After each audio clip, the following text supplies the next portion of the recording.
ഇങ്ങനെ ഒരു കേന്ദ്രം തുടങ്ങാൻ തന്നെ കാരണം എന്ന് വെച്ചാൽ മലയാളികൾക്ക് അവരുടെ കാര്യങ്ങൾ പോയി പറയാനും ഇടം എന്നുള്ളതാണ്.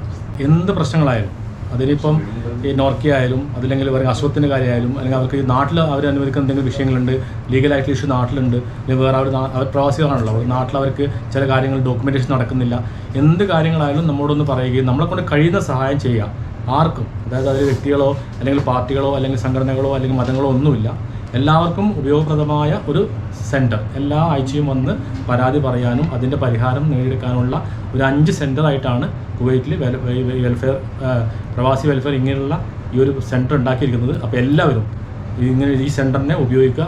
അതാത് മേഖലകളിലെ ആൾക്കാർ അതാത് സെൻറ്ററിൽ പോയി ബന്ധപ്പെടുകയും തങ്ങളുടെ കാര്യങ്ങൾ പറഞ്ഞ് അതിന് പരിഹാരം ഉണ്ടാക്കുകയും ചെയ്യുക എന്നുള്ളതാണ് നമുക്കിവിടെ നിങ്ങളോട് പ്രത്യേകിച്ച് പറയാനുള്ളത്. ഇത് കേവലം ഞങ്ങളുടെ സംഘടനയിലെ ആളുകൾക്ക് വേണ്ടി മാത്രം തുറന്നൊരു സാധനമല്ല. ഏരിയ വൈസ് പ്രസിഡന്റ് പറഞ്ഞതുപോലെ ഇത് മുഴുവൻ ജനങ്ങൾക്ക് വേണ്ടിയുള്ള ഒരു സേവന കേന്ദ്രമാണ്.